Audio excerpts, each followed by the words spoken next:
For barbecue that can't be beat, try Birdman Barbecue Sauce. Available and original and spicy.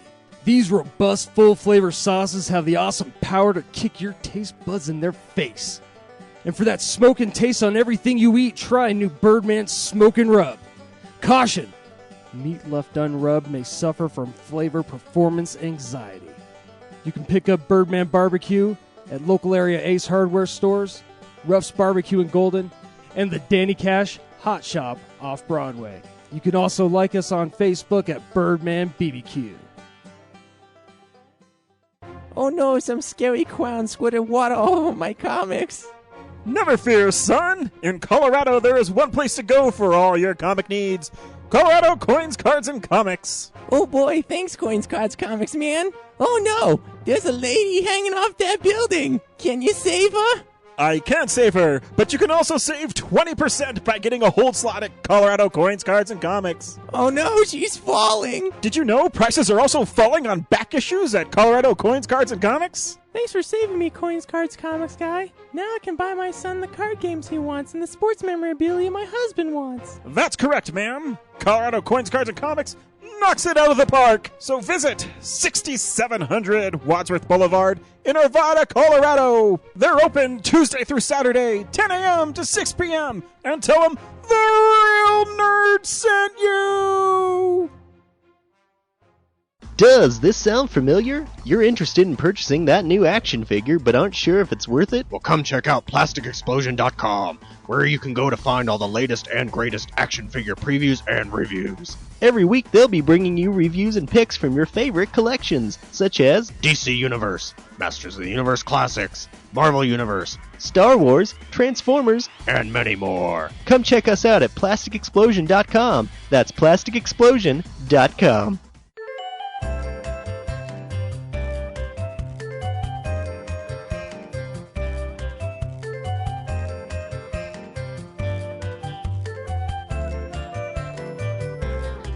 Welcome to the podcast. I am Ryan. To my left is Brad. To my right is James. And we are the Real Nerds. If you have never listened to the Real Nerds, then I'm going to earfuck you with what we do.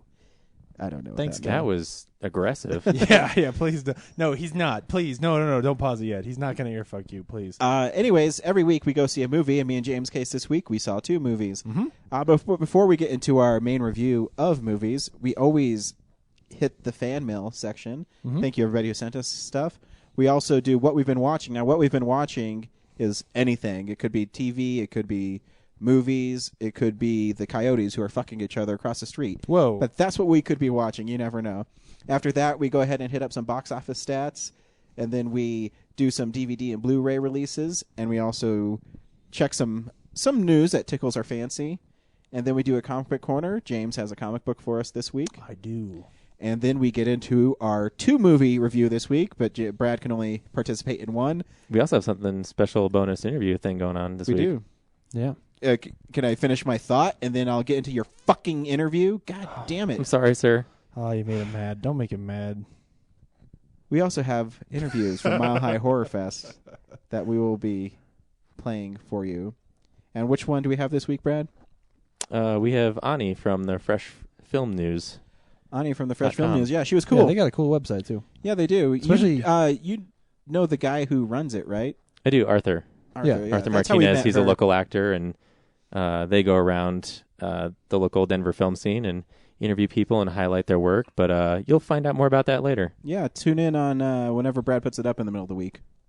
And we'll have No, that'll be this episode. Oh, you're putting it in the episode? Yeah, it's not that long. Oh, okay. Should we start this over? No, That's all right. I don't know. Don't need to. That's okay. I thought you wanted to do an episode, but yeah, we'll insert it in. So when you want to put it in? Someone. Oh, slow burn. Oh, man. Anyways, yeah, so we'll have a special interview this episode, not its own interview section that Brad will put up. I thought we coordinated this well beforehand, and yeah, it's almost like we haven't done an interview in a while. I know, right? Anyways, the 2 movies we saw this week, me and James saw Zero Dark 30, and then the whole Real Nerds crew saw Gangster Squad. Mm-hmm. So stay tuned for those and other exciting news on Real Nerds. Hey, if you wanted to leave us a message, you can call us 720-6nerds5. You can also tweet us, real_nerds. Hey, James, you can email us, realnerds@gmail.com. You can go to our website, realnerdspodcast.com, leave us a comment, or you can like us on Facebook and leave a comment there. Or you don't even have to like us on Facebook. You can just leave a comment on our page. But we prefer you did. Why would Yeah. I email us? I'm not talking to you. I'm talking people listening. James, you're so... God damn it. Oh, sorry. This is my fucking... God, now I made him mad. This is why we're not number one on iTunes, James. Yeah, this is why we're habitually stuck in like the 19 to 35 area. Never crack the top. all this fucking 15. around. We are losing to podcasts that don't even go up anymore. I know. We lose to the big gay podcast that has a picture of Jamie Foxx on it. What is that about? Have you ever seen- Wait, did you see Django Unchained? I can tell you what it's about. No, but that was way before Django Unchained, and it's okay. this picture that looks like they, I don't know, paparazzi'd him Maybe they knew it somewhere, was or coming. he's going to go shake someone's hand, and they use his picture for their podcast. You're looking at me Icon. like I've seen it. I haven't. I have Do no you not idea go what on- you're talking You about. guys not go on iTunes and check where our podcast is? God, No, Once in a while, but I don't see no, that. you know what? I just focus on us doing a good job every week, and hopefully we get a response from you know it. what? But, Mine is about being the best. I'm So not, I I'm don't know not what you worried guys about are in that. this rodeo for. I like to see movies every week. That's true. That's That's true. why I'm here. Hey, I'm going to bring up something before we get into fan mail, though. Okay. Real quick. Okay, I was really into the trailer for 42 until they played Yeah. that Jay-Z song. Yes. And yes. they rhymed Robinson with Brooklyn. Yeah. And that was horrible. Yeah. Yeah, I was really excited to see Harrison Ford Yeah. on there. I really thought that like Kanye West was going to show up in like a bit role in the back. Like that as soon as that song played, I was like, "Oh no, why are you doing Because this?" it even had like that really inspirational, Yeah. It's marketing, guys. It's marketing. I know, You're not but- the target audience. But you know what? That song's going to No, play during the credits, and I'm going to get pissed off no matter how good the movie is. No, I resent that. I am the target audience of that movie. It looked great, and I was like, "Fuck yeah, inspiration!" And That's then why the beginning Jay-Z. is so great. And then they're like, well, we got to attract another What are you market saying? into the movie. What audience are they trying to market? attract, What market? Brad? What market, Brad? What market? Are you The way saying you're the staring at urban me market? just completely. The way you looked at me just completely threw me off. Hey, James, Anyway. I don't have I'll the- say it: the black market. 18 to Yeah, the young 24? 30. kids. Was it 20? Is it 24 I think still? it's 24, 18 to All 24. those kids 18 from to the 30 90s who've been listening to Jay-Z. Black males who are fans of Jackie Robinson and feel like he inspired their lives. I think that Jackie Robinson is inspiring, I think- even if you're not black. I True. think Jackie Robinson is an inspiration to all Americans trying to make a difference. But sometimes you got to be a little on the nose when you're selling. I guess so. Yeah. Speaking of which, you know that one song wasn't even in Gangster Squad that was in all their trailers. That Oh yeah. You know, it should have been. should have No. been. Anyway, let's get. Anyways. We'll save everything. for our I don't review. have the computer this week, so James is going to have to read fan mail. fan mail. Well, as far as I know, there's only one thing here, and it's an email from Dan, and he says, "Greetings, Dan. I'll try to not Hola. respond while I'm not used to reading on the air. This is weird. Anyway, an interesting comment was I made have during faith in you, James, that you know how to read. So I'm going to... Oh, thank you. I'm not as tense anymore, so that did help. An interesting comment was made on one of your most recent podcasts that caught my attention. It was suggested that Django Unchained, as good as it was, in parentheses, is Quentin Tarantino's worst movie. That's kind of what I said. exactly what you said. What you said is it was your least favorite. Yes, I said it's my least favorite. Yeah. And in thinking about his filmography, I'm of a similar opinion. In that more recent Tarantino films are less impressive than his earlier ones. Or to put it another way, I prefer his early directing style. For me, Death Proof is Tarantino's worst film. A lot of people feel that way. I think Tarantino said it, too. If it can be called such, as it was actually a feature within Grindhouse, which is true. While I liked the first half of Death Proof, and the second half was dead weight, I appreciated the skill. I appreciated the skill in choreographing a practical car chase, but I wasn't invested in the characters, and therefore I wasn't engaged in the film. Additionally, the character of Stuntman Mike was so rich and charismatic that his absence throughout most of the second half leaves a void that the film drags down. And I think that Django Unchained suffers a similar fate.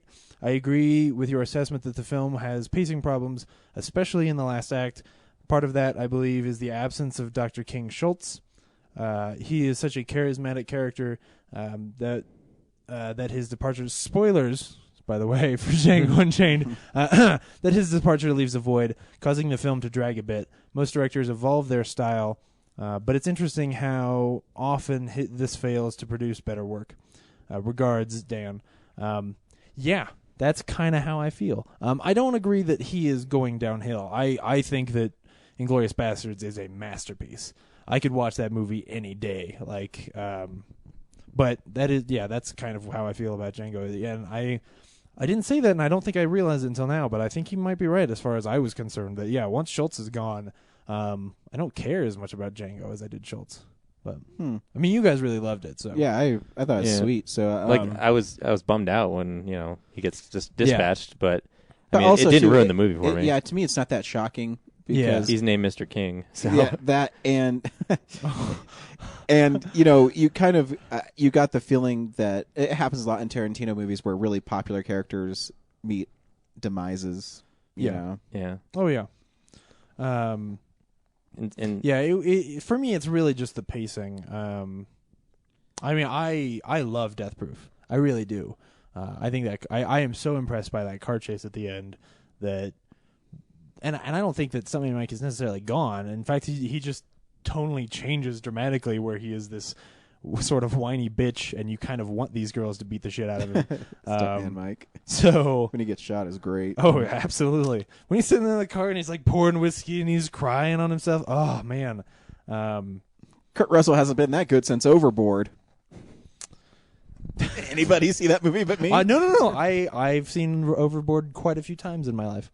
It's one of my mom's favorite movies. Me too. When I was young, is because Goldie Hawn is wearing a thong. I'm like, oh yeah.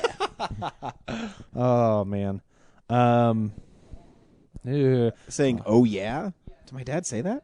Oh, his Ryan's wife just said that he sounds like his dad when he's being creepy like that. I'm gonna grow a mustache like my father too. He's gonna do it while you're asleep. He'll And- crawl into bed and- next to you and go, "Oh yeah." No, when she's lying in bed, I crawl up next to her and I go.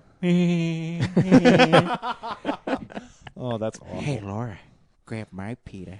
It's rubbing against you. Oh, this is just no. And And then she makes her go sleep on the couch. I'm so, grossed out by this. anybody out there who's going to get married or is married, don't use a Peter Griffin voice to your wife because she will not respond to you. Really, never would have expected that. so yeah, my least favorite Quentin Tarantino movie is Jackie Brown. No way, really? Yeah, but Me too. that's like saying I don't want to pick on anybody. Michael Bay, I don't know. Yeah. Transformers, Aw. I don't. Yeah, Or Revenge of the Fallen. You're right. Yeah. I didn't think that was a Transformers. real movie. You didn't think Transmorphers was real? Transmorphers All right. is real, and it's the Yeah. actual name of the movie. All right. Well, then that means that Yeah. one of my shit show reviews needs to be Transformers now. But yeah, Should be Transformers. That's funny though, because the many days of the week, my favorite Quentin Tarantino movie is Jackie Brown. Really? Yeah. I agree like- with Brad. That's like my least 4 favorite. out of 7. I think it's Yeah. kind of boring. When was It's the a last time good you saw movie, it? but it's kind of boring in a lot of places. I don't so. think it's. I think it's not as wild as his other movies are. You know, it is more like a traditional plot and sort of traditional characters that are a bit more understated. But that's kind of what I like about it. I mean, yeah, there's not a lot of Tarantino-ness in that movie, but I think it's a great movie. I love that movie. But yeah, you're right. I mean, Jackie Brown is still better than most. Yeah. Even if that is your least favorite movie. Yeah, and if Django or Kill A Bill bad 1 Tarantino movie is still better than most movies. Yeah, is what I'm trying to say. Yeah. Yeah. I mean, Django was still on my top 20 at 20, but still, it was there. Actually, So- not a bad Tarantino movie. Just a mediocre Tarantino movie. Right. Yeah. Because I don't think there is a bad one. A disappointing one. Yeah. Yeah. Anyway, Anyways, thanks, Dan. Thanks, Dan. Again, always insightful. Yeah. And yeah, We also got a tweet. did we? Yeah. Kelly McQuaid Oh, that's right. told us that she is very excited to try and watch Robot and Frank sometime. Oh yeah, that's Yeah. right. Thanks to us. Which thanks to I, you. I kind of am too. So Yeah, Brad has got everybody on the road. She thanked all of us, but yeah. yeah, I mean, it's you. Come Yeah, on. I sold it. You sold Yeah. it. You sold the movie. I And should that's get. all you can ask for. I should get some checks from should. Sony. You should. They're like, well, this movie made $10,000. Here's your 5-cent check. yeah. Sweet guys, I'm going to Disneyland. Cool. Cool. So now it's time to find out what the real nerds have been watching all week long. So, yeah, this is the stuff we've been watching. This week, I saw a few things. My brother borrowed a bunch of movies from me, so I was over at his house, and I said, I'm going to go through his collection. I'm just going to pick a movie, and I'm going to watch it. And the movie I picked was License to Drive, which is a 1988 movie starring the Coreys and a very young Heather Graham. Wow. In it, the whole point of the movie is Corey Haim is trying to get his license to take out this girl, Mercedes, and he all he dreams about is how to be cool in school is if you have a license and a cool car, and that means you get the hot chick. And it's it's totally 80s. But I mean, there's some funny parts in it. But like the first half of the movie is actually pretty funny, but then it goes into it's almost predictable. I've seen it before, but I didn't really remember it. It goes into predictable. Oh, the car's going to get messed up and things like that. But he had some great moments with his dad, who's I forget the name of his dad in the movie, but he's like the dad in lots of 80s movies. And so he wears big glasses and has a thick mustache. You'd know who he was if you saw him. And so he has some really funny bits with his dad. And I don't know if Corey Feldman was jealous because Corey Haim was like the lead in it. But they had to have been like 16 or 17 in this movie because they both look really young. And it's just cheese dick 80s stuff. Like the soundtrack is totally synth and but I still enjoyed it. It reminds me of a time when I was younger and I liked those kind of movies where, what kind of zany things are you get into? It's in the vein of Adventures in Babysitting and things like that. That's all I can really say about it. He gets his license and not a real examination of the human condition. Yeah. There's like no redeeming qualities. Her boyfriend, Mercedes, Heather Graham's boyfriend at the beginning, is an Italian dude who drives a Ferrari, and everyone thinks he's so cool, and he has like this. Sometimes he drives a Mercedes. Yeah, he does. He has this like really puffy mullet, and he talks like this, or however Italian talk. Is he a Mario character? Yeah, he should be. He'd be like, "Hey, Mercedes, why don't you come with me into my car?" Wahoo! Wah! And yeah, so he drives a Ferrari. Yep. How does a high school student afford a Ferrari? No, the creepy part is this dude, her boyfriend, is some old dude who runs like a nightclub downtown. And Corey Haim picks her up to go out. He didn't get his license, by the way, guys. Oh, no. He failed the driving exam. But the computers crashed because he punched the computer, so all of them crashed. So then he got in the car and he had to take the road test because they had no way to back up the systems back in the 80s, I guess. And somebody no floppy disk in the big room enough. could have just said, "No, you failed it, and then you broke our computers. You don't get a license, kid." That couldn't happen. No, because they had to introduce the mean black driving instructor, where he comes in and he says, I think his last name was Anderson. Yeah, he says, "Anderson, I don't believe in clipboards, but that cup is full of really hot coffee. You spill a drop, you fail." And so the whole time he's driving and he can't spill the coffee. See, this is when the movie's kind of funny. It's because it's kind of cheesy and funny. But yeah, check it out. I think it's streaming actually for free on Amazon Prime right now.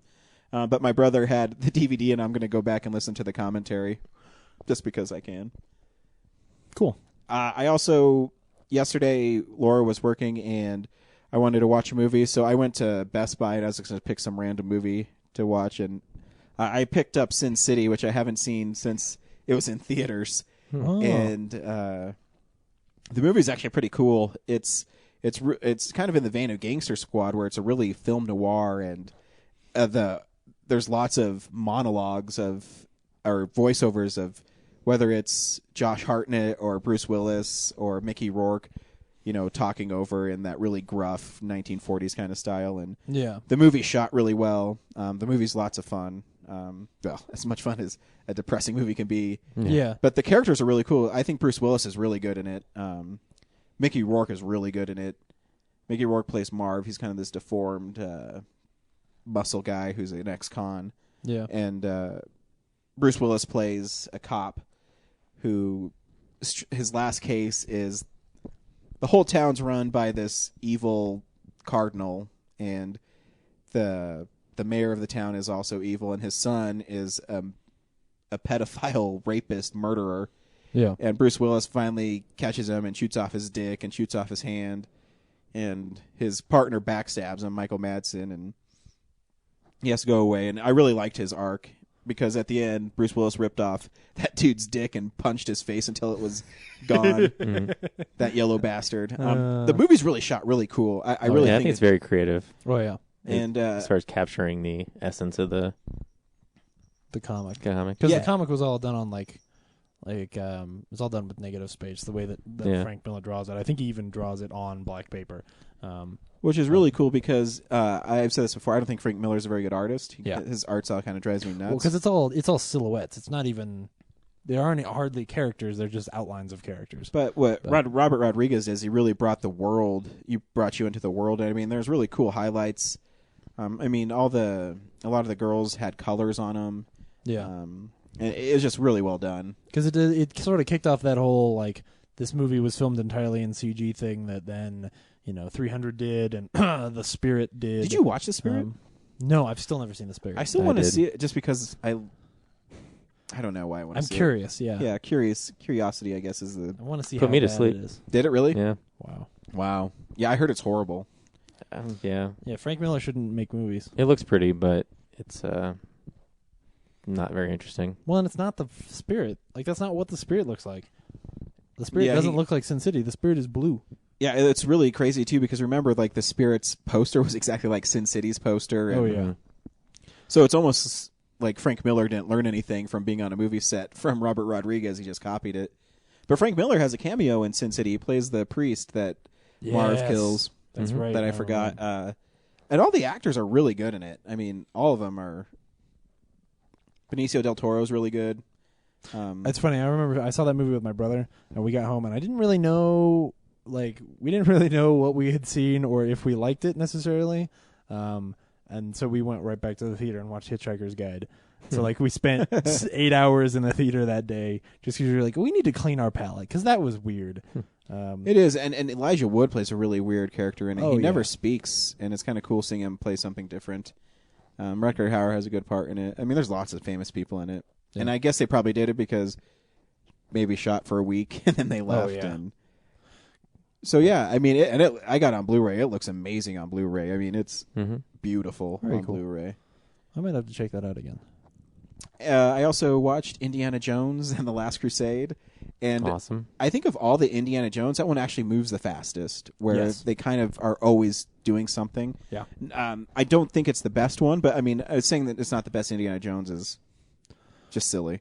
It's still a fun movie. It's amazing. I've always sort of said that Raiders of the Lost Ark is my favorite movie of all time. So obviously that is my favorite Indiana Jones movie. But I've always said that I think that The Last Crusade is actually a better written film. There is more character and more emotional pull, and I really feel like I understand those characters more at the end of that movie than you do after anything else. I love the puzzle solving. It's yeah, my favorite it's, part. oh yeah, it's more of a mystery, those scenes. Oh man, yeah. It's not just they go to this continent and fight these guys. It's we have to solve decipher what these mean and how they connect to things. And it's pretty cool. Everything that happens in Raiders of the Lost Ark is all it's iconic and it's cool, but it's really this action sequence. We crawl out of the tomb and we're at the flying wing sequence. There really is no thinking your way through it. Whereas Raiders of the Lost Ark is really there's more of a story there. You're right. They go to the church and then they go to Germany and then they which is neat. One of my favorite scenes in it, and I didn't remember, I haven't seen it in a little bit, but, Indy and his father are sitting on the Zeppelin, and, not the no-ticket part, that part's awesome, but, he sits down, he says, "You were never around, and you didn't listen to me," and he says, "Well, I'm listening now, what do you want to talk about?" And he doesn't say anything, because he says, Yeah. It's just a really good father-son story. And he's like, "You left when you just started to get interesting." Yeah, exactly. Oh, yeah, that's right. That's right. Yeah, that movie's great, and just watching it again. I mean, I'm just having fun because again, Laura bought me the set for Christmas, and I fucking love those movies. I think Indy is such a cool character, and that one is gorgeous on Blu-ray. Oh man. There's the part where they're actually where they go to get the. What The fucking cup?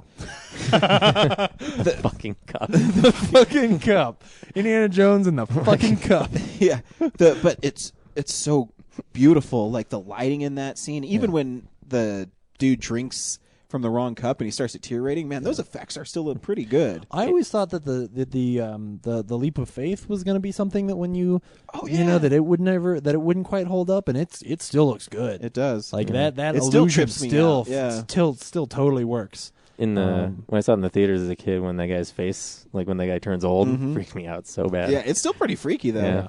You know, that's I think maybe the one thing that's missing from Crystal Skull, which I'm going to watch again. I haven't watched it in a while. Is there's really no horror elements in it, because Raiders has, obviously the Ark, and then melt everyone's faces. Yeah, and then I mean, Temple of Doom has the whole heart-ripping scene, and I think the horror also is that the children slaves. Yeah, and absolutely. And then Last Crusade has the dudes aging super fast, but there's no horror elements really in Crystal Skull. It's funny. I've told you before that with Raiders, when I was a little kid, my mom would tell me to cover my eyes at the end with when they open up the Ark, and I did the same thing with Last Crusade. I probably didn't see the end of Last Crusade until I was 12 or 13. Because honestly, because I'd been covering my eyes my whole life, then the idea, what must have been going on the screen must have been insane. In my head, it was way worse. And when I finally saw it, I was like, oh, okay. I mean, yeah, that's creepy, but in my head, it was so much worse, Because especially with that one, all I would hear was Ulsa in the background going, ah! And it was just, it was bad. Man, terrified me. And the last thing I'll say about The Last Crusade is my another one of my favorite scenes is that I love the quiet moments. Is that Elsa fall? What's her name? I think that's her name. Elsa. Yeah, it's Elsa. Yeah, she falls down because Indy can't save her, and then he slips, and his dad grabs him, and he says, "I can reach it," and his dad very quietly says, "Let it go." Yeah, and it's one man in the room who's been more obsessed about the Grail. Yep, exactly. Oh, says, exactly. Let it go. Yeah. Oh man. So there's see, that is why it's the best written Indiana Jones movie. Yep. That scene right there. Oh, it's great. That's all. I mean, Indiana Jones. And I'll just say one little quick thing. I don't watch reality shows, but my wife started recording The Biggest Loser, and I happened to be writing my movie thing when that was going. Did it inspire you? No, but there's one thing that did inspire me. They have this overweight little boy on there. He's like 10. Aww. And his said, parents are bad people. Yeah, well, he said, I know my weight's weighing me down, and all I want to do is be a great baseball player. And his name's Noah, but he says, but I go by the name Bingo. And I think he's the most inspiring little kid, and he's the nicest little boy. And so obviously they don't kick the little kids off the show. Yeah. They're just there to get healthy and, work with people to see how they can be healthy. And he's getting so excited because he's losing weight and he's being a baseball player and he's always wanted to be one. I was like, that's a nice story. Why don't they have that's the whole fucking show? Yeah. Where it's a little boy named Noah who likes to be called Bingo and he wants to play baseball and wants to get healthy. I think that's a great story. Yeah. And so he's a nice little boy. And that's all. Yeah, he's going to grow up and they're going to be like, hey, do you remember when you were the biggest loser? Get it? Haha, little kid. Oh. Then he gets fat again. But he's going to be thin, and he's going to be beating up on kids He'll be and thin and banging punch him in the chicks. face, yeah. He'll be fine. But I am thin and rich. Yeah. Yeah, I got to be really good friends with producers, and now I own the company that you are working for. Come on. Can I buy you a better disposition with all my Biggest Loser money? So, I don't watch those shows, but I thought that was really kind of cute. And, I mean, that he wanted to be a baseball player, and he knew he had a chance. I think it's a really cute story. Yeah. Anyways, Brad, what'd you watch this week? Oh, we're going for me this time? Yeah. Well, you'll be relieved to know that I only watched one thing this week. What is it? And that was all 7 seasons of It's Always Sunny in Philadelphia. Nice. Yeah. You've seen it before? Nope. No way. Yeah. Never seen It's Always Sunny? Okay. I was waiting for it to be on Netflix, and it was on Netflix, so... Nice. So you actually hate it, but you watched all 7 seasons, right? No, I loved it. Oh, Nice. good. Begrudgingly, Oh, man. actually, because it's almost like a live-action version of my cartoon I'm trying to make. Search the domain. Yeah. Yeah, it's hilarious. I love how much they swear. And Oh, yeah. Yeah. They're like horrible people. I was actually impressed by the restraint, because for the first 6 seasons, they never say fuck Yeah. until Charlie fights the Santa Claus.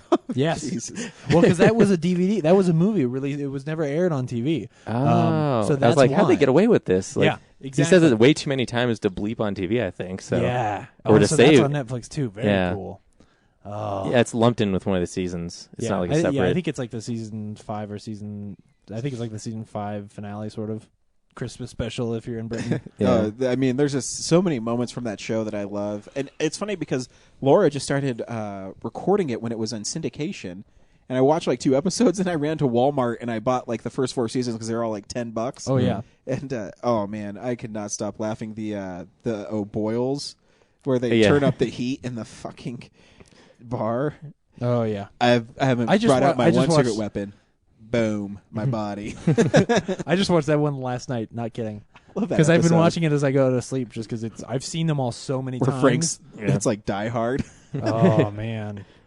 Yeah, I've only seen it once all the way through, like, so I don't have a lot of stuff to like to remember. Like, I can't Yeah. pick out lines and scenes, but I honestly, poop. I enjoyed 'cause it. I had been, yeah, a whole episode. That's what I'm saying. Is like that could be an Idiot episode. Yeah. You know, I had been told to watch it before, but it wasn't until my sophomore year of college that I was finally like, because I was living on my own then, and I that was the year that I like burned through The Sopranos in a month. You know, like I was just devouring TV shows because I needed to kill time. Because I wasn't studying for college. Come on, fuck that. So, Smart man. So somebody finally lended it to me, and as soon as you watch that first episode, like if you can watch the first episode where where the gang becomes racist because D is dating a black man, Yeah. like who turns out to be gay. If you watch that episode and you don't like that episode, then you will never like the show. yeah. The show only gets crazier from there. And that whole first season, like each episode is geared toward like a specific controversial topic. Yeah. Like every popular one you could hit, like every major one you could hit, Right. there's an episode for each of that. And then, seasons 3 through 6 are just kind of them doing whatever random stuff they can think of. So It's why I've always told people, if you're going to get into that show, you need to start from the beginning, because the truth is, if you jump in the middle, it's gotten so crazy that you won't understand the players. Because it starts off actually very realistic, where they're just like really shitty people. yeah. But then at some point, like they're too stupid. As soon as they start introducing things like the fact that Charlie can't read or write, that's when you're going like, oh god. His what was that? Where The he wrote band. the symbols. Oh yeah, yeah. He wrote the lyrics to the The lyrics to Nightman was to just a bunch of Nightman. symbols. Yeah. Which the whole epic of Nightman is just insane. Like And then they do the play of it. yeah. Just to ask the waitress. How do you still not know my name? I actually couldn't Who tell is you the this? waitress's name. I don't know anybody who. I don't think they ever say Why don't her you just say waitress? No, yeah, you don't know. That's Charlie Day's wife. Oh, in real really? life. Yeah. That's funny. Yeah. And then of course Caitlin Olsen and Mac are married now. Oh. Yeah. And I realized recently, okay, the attractive lady with the midriff from last week is in an episode of It's Always Sunny, the one from last season where they start dating these people who are like rich. It's the Dangerous Liaisons episode. I think it's season 8, so you may not have seen it yet. Yeah. But she's like the attractive lady who falls in love with Charlie. Nice. Yeah. Anyway. Dude, I have just toothpaste all over my chair. That's not toothpaste, dude. That's bird shit. Do you even own a toothbrush? What are you coming in here busting my balls for, man? Oh I God, love Charlie Day. He's one of my favorite No, characters. when she comes over to stay, like she's walking a day in Charlie's shoes, Why would and I he's eat explaining cat like, food? no, I eat the cat food, I down the beer, and then it stirs in my stomach, and I pass out. And she's like, why would you do that? Maybe there are cats outside your window because you have cat food everywhere. No, the cats are there for the rats that are there because he's got pee everywhere. Oh, Danny DeVito just comes in, doesn't say a word, and does what Charlie does to go to bed. oh man, that show's awesome. I'm glad you like it. Yeah, it's Yeah, awesome. it's really funny. So yeah. And they call D like a bitch like every Oh, couple, yeah. every 5 lines or so. Oh man, yeah. And she's funny in it. A Yeah. lot of times, Oh, yeah. the women are given such Sort of lackluster. lackluster roles, but she's given a lot to do. Or like straight man role. Like most Yeah, sitcoms, straight most man, most sitcoms, it's like the wife who's trying to just be normal. Yeah. No, Trying to ground she is- everybody. No, she's just as Yeah. crazy as the other guy. Yeah, worse sometimes. Or they try to write like there's some kind of love triangle between some of the characters. They tease that, but it's like the resolution is completely off the wall. Like it's Oh, yeah. never any of them. It's some random character they invented to finish the episode. Yeah. Oh man, that's good. So if you haven't seen Cricket. It's Always Sunny. Oh yeah, Oh, Cricket. Oh my god. yeah, I love how they bring you think there's just gonna be this episode with these characters they created up for that one episode, Yeah. but they keep bringing them back for all these Well, other I think situations. it's funny that you think Cricket's dead and then he comes back later. Oh yeah, because at one point they hit him with a trash can and he's bleeding out of the neck, and you're like, oh my god. and They then really he comes up killed him. episodes later and he can't speak because he's got an infection for that trash can thing, and I'm called the garbage man.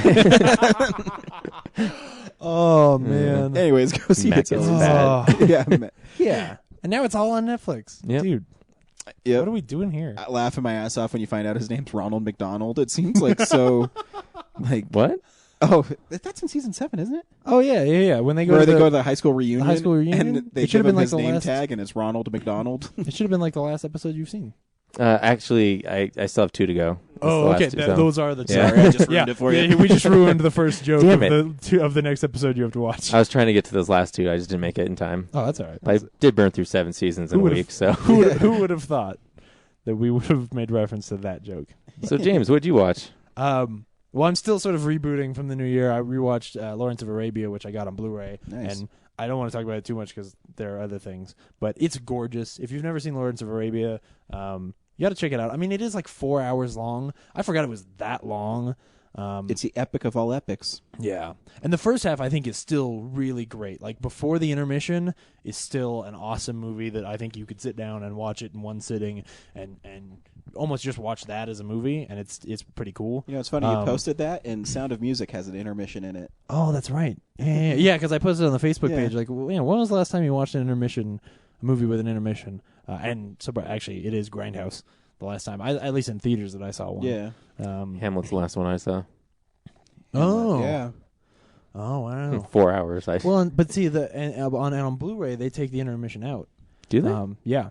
Well, of course, I have the one that's the extended version anyway. So how long is the intermission in a movie if you go see it in a theater? I think it's Well- 15 minutes. 15 minutes? yeah, and it sort of depends. Like on the Blu-ray, it's not that long because it's only as long as the music is. Mhm. So, because what they would have done was the reel would have ended there, and then they would start back up right before the intermission is over. Yeah. So you don't sit like on Blu-ray. You don't sit through 15 minutes of. Oh, of yeah. No, intermission. I was just curious in actual time. Yeah. And it has the whole overture at the beginning too, which that's like 7 minutes of just music and black screen where they're just playing the Lawrence of Arabia music. Anyway, the second half, it starts off with like exploding trains, but I was actually kind of bored the second half because the second half is just him like trying to convince the Arabs to not fight over water. And it's still, it's part of the story and it's interesting, but it's not as awesome and epic of a movie as that first half is. So, still check it out. It's gorgeous. I also watched this show called Ripper Street is starting on the BBC, and the first episode is up, or 2 I think now. Yeah, I watched 2 episodes, and it's okay. I think I'm gonna keep watching it, but basically it takes place like right after Jack the Ripper. His murders have occurred, and he sort of disappeared. And it's the guy who was sort of the leading detective for them, but I don't know his name, which I'll get to in a second. And it's just other murders happening on those streets, and it's sort of this mystery every week. And the mysteries themselves were sort of cool, because they're sort of that kind of crimes of that time. So, like, the second episode is this guy who's got, like, an army of orphans that he sends to kill people. Like, just weird shit like that. No. Is it still set in Victorian times, or is it Yeah. a modern? No, it's not Okay. modern at all. It's set, like, it really is supposed to be, set in that period of history. The problem is that it's almost like jumping into, like, some network television cop show like Castle at the very, on just any episode where it's really mostly just about the mystery, and they don't get you into the characters at all. So I don't really know who anybody is, and I don't give a shit about any of them. So it really relies so much on that mystery that I'm not that interested. I found myself sort of getting distracted while I was watching it because I wasn't invested in what was going on. I hate when that happens in a show. Other things are more important to you than. Yeah. I also watched Two-Headed Shark Attack, which I talked about like a week ago. I took a bunch of movies in a bunch of my old DVDs into Second Spin here in Denver, which if you're near a Second Spin, you should do exactly what I did, because I took all the ones that like I have Blu-ray copies of now or that I don't think I'm ever going to watch again, like League of Extraordinary Gentlemen, which I owned on DVD. Sorry. I'm going to add that to my things to watch from the early 2000s. That Yeah, no, you totally should. It's too bad I don't have a DVD of it to lend to you. You son of a bitch! You fuck me. Now I gotta buy it. Dick. And they gave me like $120 in store credit for just some shit that I brought in, and they didn't even take a lot of the good stuff. Like I still have my DVD of the extended version of Lord of the Rings, which I'll sell them later. Wait, they rejected that? They're like, yeah, we can't. They have too many. That's all. So the ones they didn't take, I'll just save and bring them in later. But for $1, because I sort of haggled with the guy, and I was like, well, if you really want me to pay $8 for Two-Headed Shark Attack, I'm not going to buy it. And he's like, $8? I'll give you $1 for it, or I'll give it to you for $1. I was like, fuck yeah. And it also stars Brooke Hogan, just like Sand Sharks. She's making her rounds in the shark world. Yeah. And anyway, I wrote a whole review of Two-Headed Shark Attack that you can read on the site that I am particularly proud of. It's awful though. It's basically like there are these kids and they're on semester at sea in quotes. Even the box art has like a big, like a cruise ship in the back. They're on like a little boat. Okay, like so with how one does little a cabin. two-headed shark happen? Is it a science project that's gone bad? No, actually, it's just like they address it in the movie just by having the smart guy at one point go, "It happens like with two-headed snakes and two-headed geckos," and I was like, "Oh, okay, yeah." So you have to accept it, basically. Yeah, and I did actually look it up. It does actually happen. I saw a video of a two-headed shark, but it was an embryo because two-headed animals die really, really early. So. Except in this movie. So I'm not going to be afraid of two-headed sharks. This one beat the odds. It did against all odds. But here's the thing. You know what's not... two sharks are scarier than a shark with two heads. Yeah. Yeah. Because they can stalk you from both ends.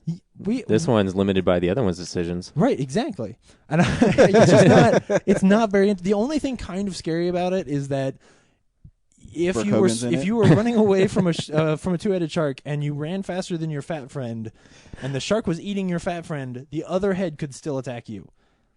So you can't defeat a two-headed shark, or at least get away from one. You have to be in the same vicinity though, because it's pointing like this. So if it was biting you, all you have to do is kind of swim like 10 feet to the left. And in fact, it's actually so bad because there is a sequence where Brooke Hogan takes a stick and attacks the shark, and she's between the two heads, and she's like poking it and like jabbing at its eyes and shit, and the shark can't get at her because she is between the two heads. Mm-hmm. Yeah, the scene is in the article. You should go check that out. I watched that clip. It's ridiculous. But the worst part though is, well, maybe not Brooke the worst part. No. Brooke Hogan is bad, but it's got Carmen Electra in it, and there's these weird sequences. I've got some of it in the article, but not enough. There are these weird sequences where she'll be laying like in her bikini on the deck. I'm pretending like I'm Carmen Electra here, and you look just like her laying in a bikini on the deck of a boat. And they'll zoom in and out on her, like, "Ooh, Carmen Electra." I'm not kidding. They zoom in and out. It's awful. In case you were getting bored with this shitty movie, check out this.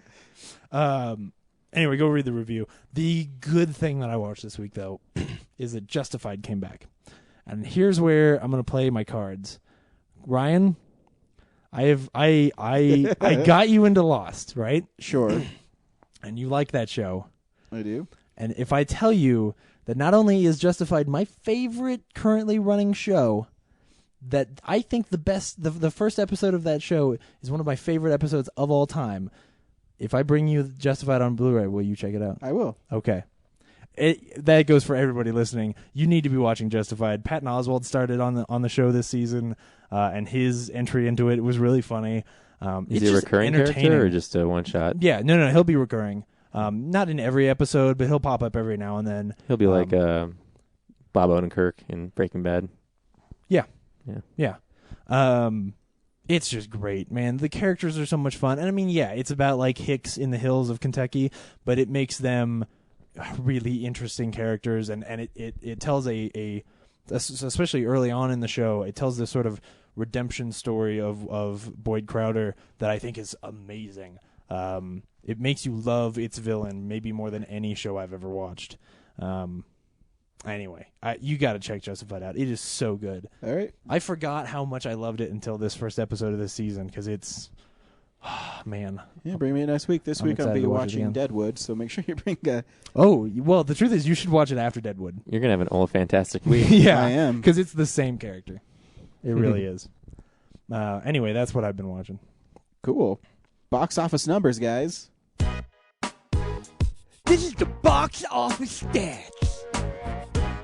This week at the box office, Terror reigns supreme. $21 million. Texas Chainsaw 3D. That's amazing. I'm not actually that surprised. I'd be surprised if it did more than 10 million this week. I was telling James earlier, I was reading an article with the producer, and he said that I wanted to make a horror movie with integrity. And he said, Whoops. What? Yeah. That doesn't make any sense. And the director purposely made it so Leatherface didn't kill a lot of people. Yeah. Which is insane. Yeah. Brad and I were doing the numbers. Well, he wasn't we were in lying when theater. he took the massacre off of it. Yeah. Yeah. Brad and I were doing the numbers in the theater, and the same number of people die not by him as die by him, Yeah. which is just insane. Stupid. Isn't that the point of a slasher movie? Yeah. Is the slasher to be slashing? And the total is only 6. So he kills 3 people, and 3 other people just kind of die. Like, what the hell? And Trey Songz is in it, y'all. Who's Trey Songz? I don't know. He's some famous rapper, I think, Oh, or R&B artist. I don't listen to that music. Either do I, but I know I was reading an article on Rotten Tomatoes about box office stuff, and audiences cited the number one reason for going to see that movie was him. I only listen to Jay-Z. I do not, unless I'm forced to in trailers. Box Office Mojo supplies us with all our box office numbers. Thank you. Thank you. What's coming out on Blu-ray, James? DVD releases and Blu-rays. Not a lot, but a couple of things. Taken 2 comes out this week. That's right. So if you didn't see that, That doesn't mean to take 2 copies while you're at the store. That's stealing. Were they trying to rehash the call, that trailer we saw today? It was that girl was like taken. She's under the bed on the yeah. phone. it actually reminded me a lot of Cellular. Do you remember Cellular Yep. with Chris Evans? I know he's And in Kim it. Basinger. Yeah, and Kim Basinger. Yeah, it's more When I in the think line about of that. Kim Basinger, I touch myself. Well, what? Anybody see that Wayne's World from 1992 No. when they were on Saturday Night Live? No, just me. Okay, cool. Yeah, I was 5 years old. There was a skit on Saturday Night Live. It might have been actually earlier than that, and it was Wayne's top 10 girls he'd want to do, and Kim Basinger was one of them. Number 2 was Garth's mom, and Garth's like, "Whoa, dude!" He says, "Sorry, Garth, she's a babe." No, I'm the only one who remembers. Yeah, Saturday no, Night yeah. Live? I think she shows up. Like, Oh, Madonna does at the end because Madonna Oh. was like his number one babe, and then he's in like a Truth or Dare video with her. That's great. To Rome with Love, which is that really like bland-looking Woody Allen movie from the end of last year, and then The Possession, which was the Sam Raimi produced like horror movie. That I want to watch after I saw him do an interview, but I didn't want to go to a movie theater and watch it. That was the one. Sorry, with Sam. That's the one with the box, right? Yes, Yeah. that's real. By the way, What's real? the box is like a real thing. It really does curse people. Well, the screenwriter for it, actually, Sam Raimi bought the story rights from this family, and the screenwriter, there's a whole newspaper story about how, like, obviously it's not, demons or something, Yeah. but it's, people had bad luck when they had this box, so they just made it a horror movie. Huh. I'm not gonna watch that movie. Yeah, I'll watch it. Even though the Sam Raimi think movie, I'm this- waiting. Oh, I have a Sam Raimi movie like in a month and a half. Yeah. Oz comes out. I think it's March 3rd or something. didn't The Simpsons do it up at, like in one of the Treehouse of Horrors had like they got a box of something and it brought bad luck to everyone who Monkey Paw. handled it. There's a monkey paw. Oh, yeah. Monkey Paw. That's right. Which that's a real story. That's an actual short story. Monkey Paw. Yeah. Hey, thanks, Spock. Digital Bits. That's where I was going with it. Digital Bits. Mm. You can give them money if you buy movies through them. Then it gives them money. Digital Bits should give us money for how many times we've pimped their site. I know. I was gonna let it go that time, but I felt bad about it, so we did it anyway. We should give them money for how many times we've used their site to look up information, and they graciously provide it to the world. This is true. And then we promote it on our. It's And a that's good. when It's a good. it's a hand- circle. Yeah. It's a circle. Cool. Unspool some real news for us, James. It's real news. Well, just before we started recording, they announced that A Good Day to Die Hard is likely to go out with an R rating, which I'm fully in support of. Yippee-ki-yay, motherfuckers. Yeah. I really don't need it to be that extreme, but I would like it if they said fuck like twice. Just cuz. Or if they say it in Russian. Ooh. Come out to LA. Come to a party. It'll be a good time. They've set a date for Jurassic Park 4. They don't have a director, and they probably are going to make a shit movie, but They're not that's going to make a shit movie, dude. It's dinosaurs. Yeah, but at one point, the idea for Jurassic Park 4 was to have dinosaurs running around with like guns strapped to their backs. And at one point, they were going to be like mutated into humans, which both of those movies I want to see, but not with the Jurassic Park name on them. Sorry, I was just imagining a Jurassic Park story where one of the leftover scientists was stranded on the island, so he decided to bang dinosaurs and created those horrible dinosaur-human hybrids. And when they go back to the island, they have to deal with that shit. I would watch the shit out of that movie. And Ian Malcolm's like, "Oh, life finds a way." I just don't want it to say Jurassic Park at the beginning. If it were called like Jurassic Fuck, then I would see that movie. It'd be called Dinosaur Park by the Asylum. Oh no, it would be like Jurassic Attack because you need it to look like Jurassic Park. But anyway, Mesozoic Park. Yeah. Speaking of the success of Texas Chainsaw 3D, they are trying to pump out another one as fast as they can. But there are some legal reasons. It may not actually happen in a year like they want it to. The interesting thing here is that they were going to title it Texas Chainsaw 4. Which the math never works out on that, because the movie is either Texas Chainsaw 3D is either the first actual sequel, which makes it Texas Chainsaw 2, or it's which like I the own, eighth. by the way, it's like the 8th Texas Chainsaw movie, right? Directed by Tobe Hooper, who directed the first one, Texas Chainsaw Massacre 2. It's right there on my DVD shelf. I think that they are thinking that they're doing like Piranha 3D, where this is actually the third movie. You know, because do the events of Texas Chainsaw counteract the events of Texas Chainsaw Part 2? I don't remember. I know Dennis Hopper's in Texas Chainsaw Massacre 2.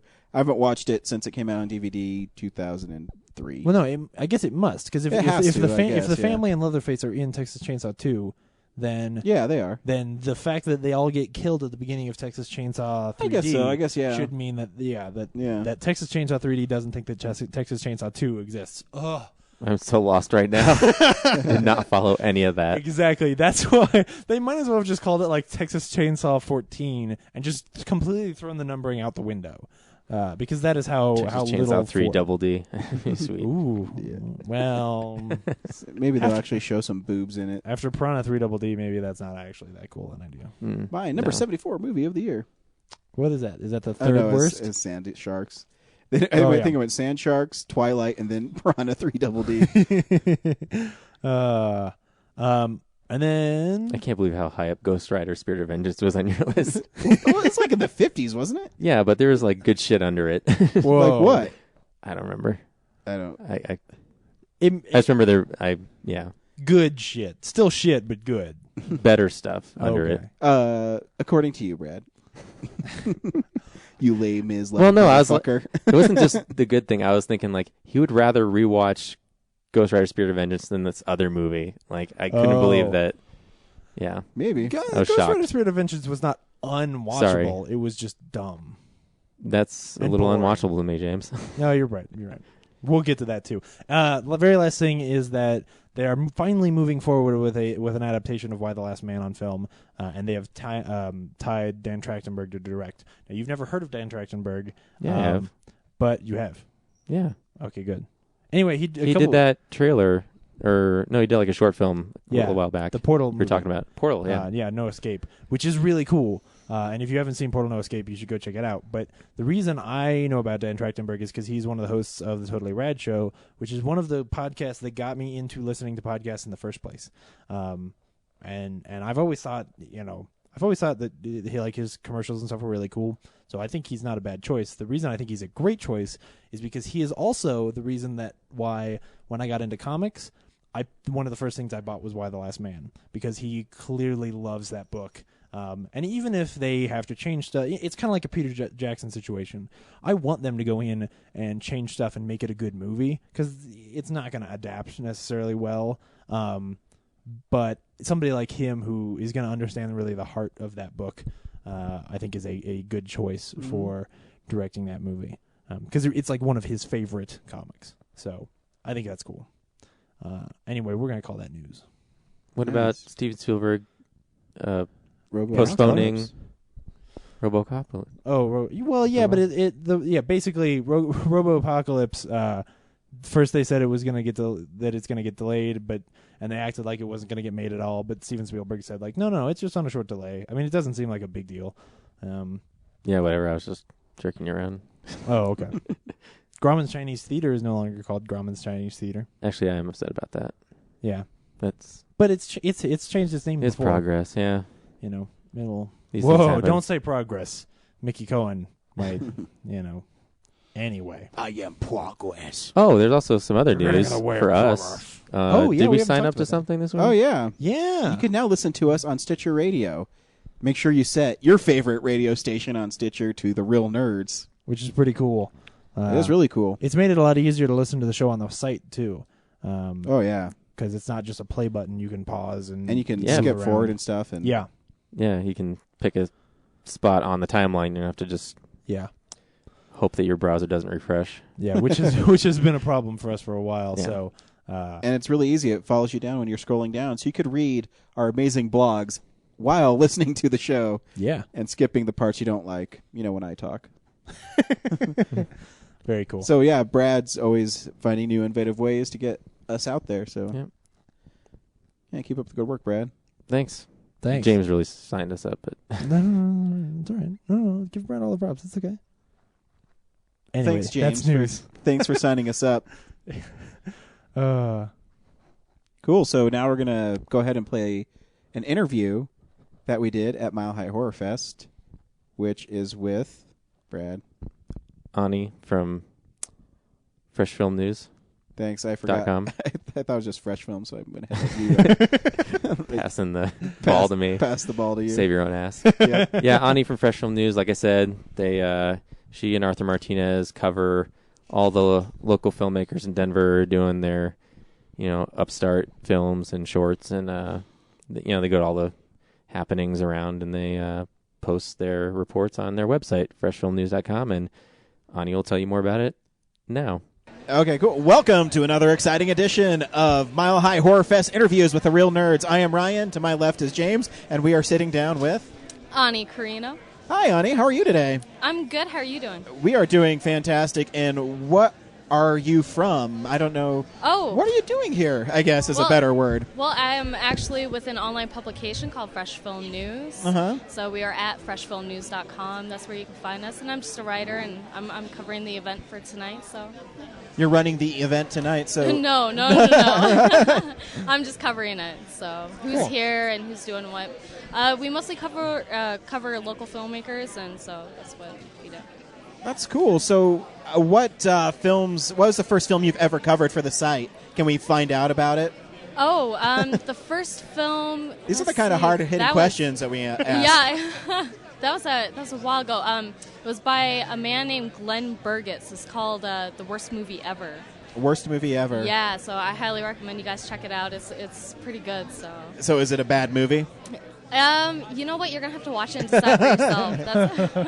That's the only way that I could put it. So what got you into this venture? Are you a writer by trade? Did you go to school to be a writer? Or No, I didn't go to school to be a writer. I just started writing when I was real young. I never stopped, and then I landed this job, and now I'm finally getting paid. So Hey! that's it. That's pretty nice. So, yeah. And are you a movie fan? Is that why you got drawn to this job, or is it just because you like to write? I first started writing novellas, and when I was about 12, then I started writing screenplays, and it just kind of took off from there. I started meeting people and got involved, and now I'm here. So yeah, Very it cool. most definitely film drew me to this. So Awesome. What kind of local events so far have you covered? well, I just started this job a month ago, so this is my first big one, and I have to say, this is probably the most fun that I've had ever doing this job. I mean, like, this is absolutely amazing. I'm so grateful to be here.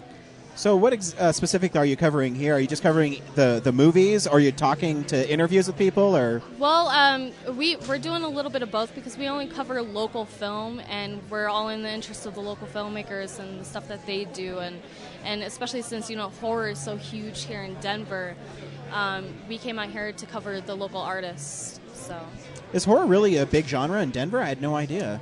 I think it's big in the underground sense. Really? I mean, it's huge underground, and Denver has quite a bit of horror freaks in it, and so I know that I'm most definitely one, and I love my horror films. I know many people who do, so that's probably part of the huge success of this film festival. It's unlike any of others that are going on.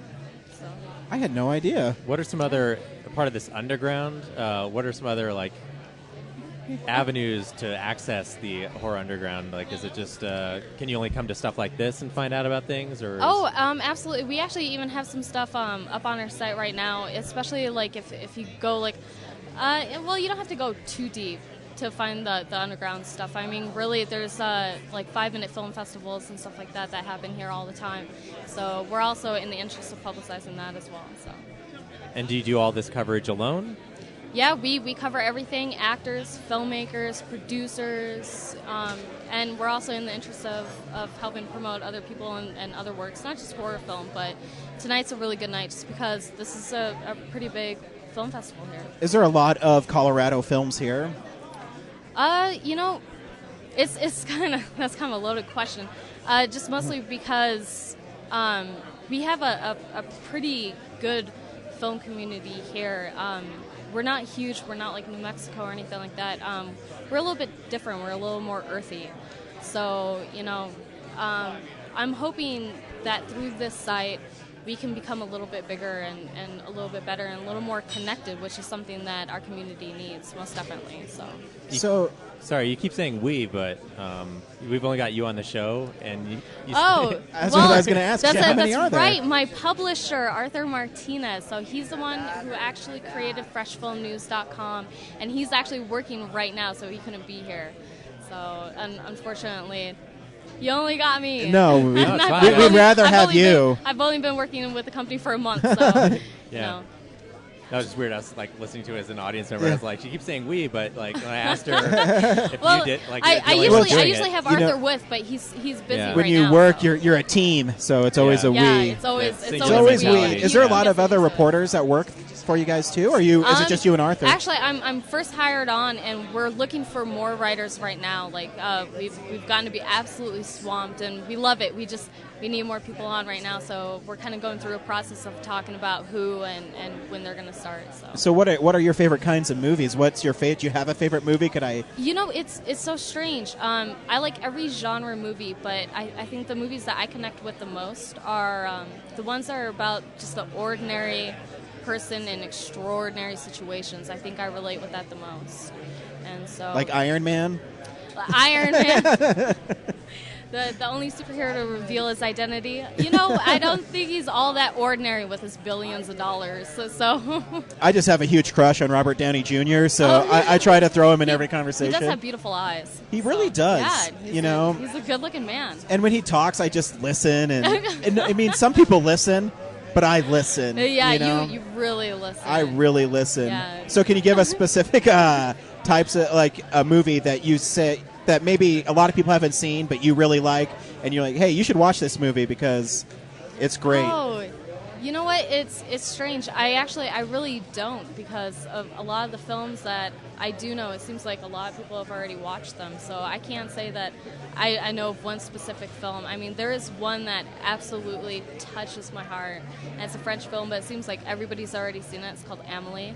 Yeah. See, I got nothing for you. Nothing. What about a film you've seen here? Is there a film here that you've seen here? Is there a film that you have seen here that you would recommend other people seeing? Which I'm trying to say tonight. Yes. Oh, tonight. Oh, most definitely. That was my terrible segue, by the way. That was awful. You're right. It was. So, if I had a program here, you know what? You're in luck. I have a program right here. That's what I'm talking about. So I saw quite a few. earlier, and there was one that was straight from, let's see, what part of the world were you from? Okay, it's from France, and it's called Lazarov, and that one just absolutely tickled me. It was about a dead chicken that was being reanimated in what looked like a microwave, and this dude he'd stick his hand into the cage to hook up all these wires to him, and it was just absolutely hilarious. And he ended up putting a wire in his cloaca, and I laughed, and it was a beautiful moment. So. Sorry, I missed that. I don't know if I can say cloaca on this, can I? Yeah, you can. Is that You can appropriate? say whatever you want. We're on the internet, so Oh, guess I can say whatever I want. yeah. Say it. You say whatever you want right now. There's no rules yet. Bitch. Oh, my God. I know, I played it safe. You said bitch. I was expecting fucking cocksucker. No. But that did not happen. I don't have that dirty of a mouth. I'm sorry. That's all right. I know. Okay. Yeah. All right. So you're good. Cloaca. Yes. All right. So when can we expect your article about this festival? Do you constantly upload them on your website, or? I believe that Arthur is putting one up right now. I believe that's what he's working on. So, awesome. And he has to link everything up, so it takes a really long time. And it takes us probably about like 4 to 6 hours to write every article. So wow. Yeah, it takes a lot of dedication, and we try to put out a couple every week. What's the next event you're scheduled to cover? We actually have a thing to go to right after this. Like, I think we have like one other film in the 940 block, and then right after this we have to take off and go to another event and cover that. So that's you guys are constantly on the move. I've seen Arthur at everything I've been to. Yeah, we have. Never film-wise, so and it's you'll just probably continue to see him everywhere. So So hopefully we'll start seeing you too. You know. Yeah, absolutely. So I'm gonna because now you're the voice of your website. Yeah. and you're out there, so now everyone's gonna be like, "Who is that?" Well, I don't know what to say about that. I've had a lot to drink, so. Are you comfortable with stardom and the fresh film news girl? Yeah, are you gonna be comfortable with the pressure that comes with being the fresh film news girl? Oh, I think I'll be able to handle it.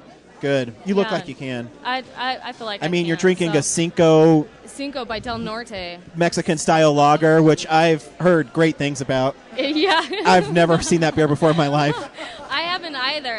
It took me 25 minutes to drink my last one because I had to get a good, really. Yeah, like another it seems beer like that's a kind of beer that's for sale at those Mexican supermarkets. Those I got Aztecas. I got this on a voucher, so. Oh, nice. Yeah, it was pretty nice to get the voucher though. Yeah, I have a voucher if you want it. I don't drink.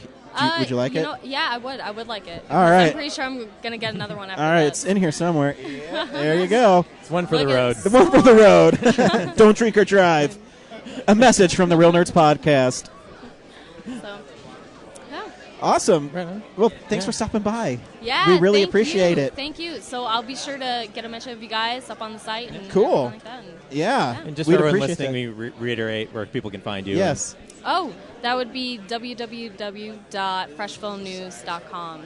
And so just right up there, and anything that you need, local, go on, get on there, find it. Absolutely. We'll check it out. Okay. Thank you for stopping by. Thanks for stopping by. We appreciate it. Yeah, she was really cool. She was really cool. I thought it was funny that Arthur kind of made her come over and talk to us because he didn't want to be on. Yeah, well, he's busy. It's really insane how he's everywhere. It's every film gathering I go to, he's there. Well, and at that they have festival, a pretty big following, though.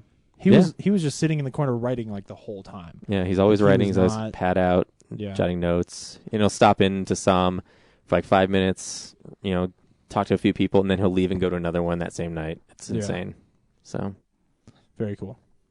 I know. I remember when we were talking to him afterwards, and they said, "What are you guys doing afterwards?" We're like, "We're fucking going to bed. We're going to this party if you guys want to come along." Tired. I need to sleep. We've been sitting here talking to people for like 6 hours. Pissing off celebrities. Pissing off Bill Moseley is what we're doing. Oh, I'm sorry, Bill Moseley. I'm not sorry. I'm not sorry. He died in the new Texas Chainsaw. Yeah, he did. Shot in the face. So, James, you got a comic book for us on Comic Book Corner. I did. What's up, nerds? It's the Comics Corner.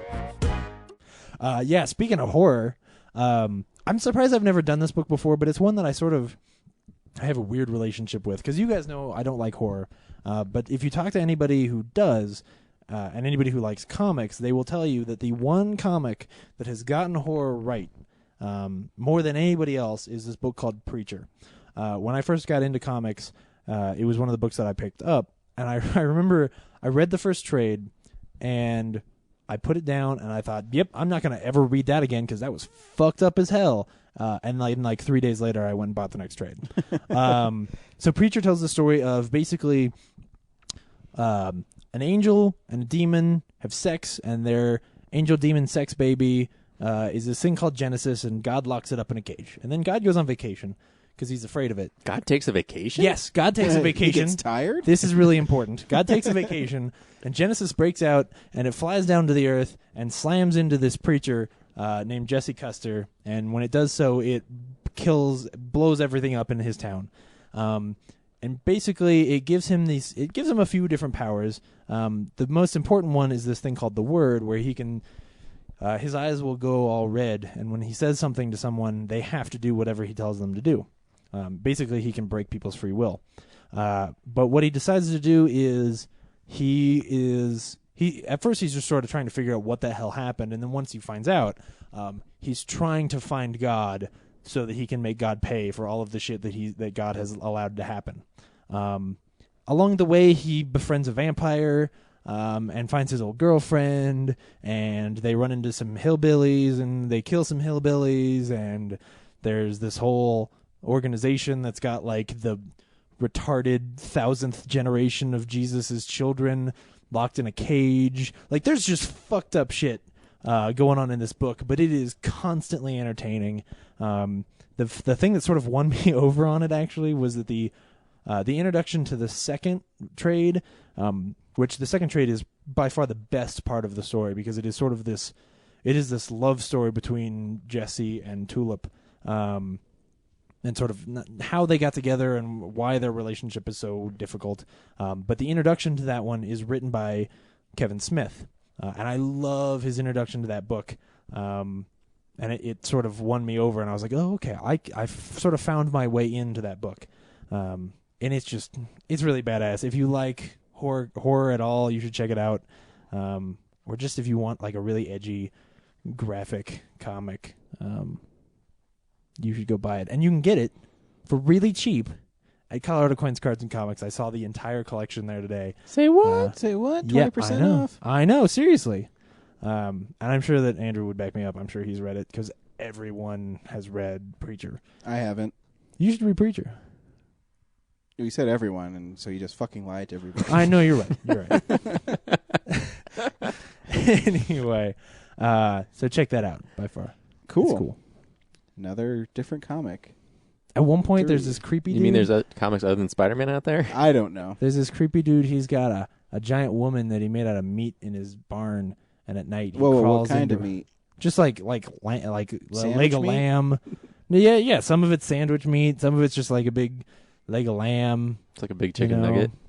Yeah, sure. I bet there's probably like a frozen bag of chicken nuggets in there for sure. Or toenails are made out of tater tots. I don't know. But anyway, he makes this woman out of meat. And then he like gets naked and crawls into her lap and pretends like it's his mother. What? The book's fucked up. That sounds horrible. Yeah, you should read it. What did we see this week? This week we saw 2 movies. Ooh. Brad did not see 2 movies. Brad had to work. Yeah. But you know what I did? I was working, and then I was like, fuck this place. I'm going to go see a movie. It's amazing you have that luxury. Every once in a while, if I have enough people working, and if I've already had my corporate inspection, I don't have to worry about them coming in. But me and James went and saw Zero Dark 30. James, should people go see Zero Dark 30? Absolutely. Yeah. I mean, it's really cool. You kind of know what you're getting, and it's done really well. Brad, should people go see Zero Dark 30? Fuck you, you didn't see it. Oh, That was mean, man. I'm outta here. He probably wishes he had. Yeah, I agree with James. Even though you know the story, you know the story. Well, and even though you sort of know the story, like I realized as it was happening, I didn't really. The movie's I didn't badass, really know the and story. it's really intense and really well done. The trailer is I love the trailer. I love the speech that starts the trailer. If you find the one that I'm talking about, if not, then you don't know what I'm talking about, and it's worthless that way. I just The said actual to you. trailer. Yeah.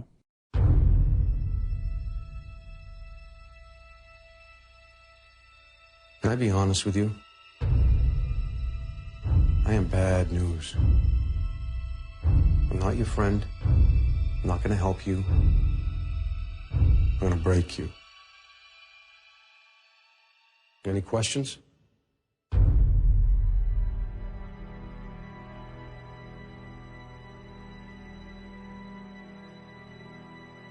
I want to make something absolutely clear. If you thought there was some working group coming to the rescue, well, I want you to know that you're wrong. This is it. There's nobody else hidden away on some other floor. There is just us. And we are failing.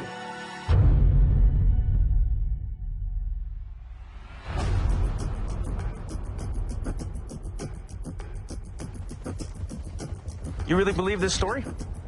Osama bin Laden? Yeah. What part convinced you? Her confidence. If you're right, the whole world's gonna weigh in on this.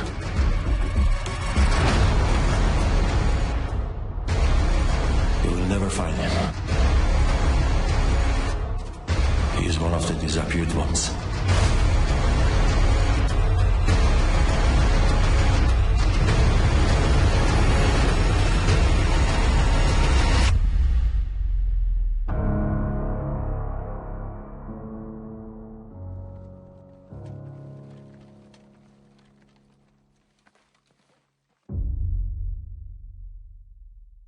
Basically, the story is the hunt for Osama bin Laden. Yeah. And it actually starts pretty intense with real 911 calls from 9/11. And Yeah, she, which I think she's sort of setting up the tone. Yeah. Sort of making it clear that you know what the stakes are and putting you back in that mindset. I think so too, and I think she's doing it too, so you don't hate the guys torturing. Who's she? Guys. Catherine Bigelow. Who the good thinking.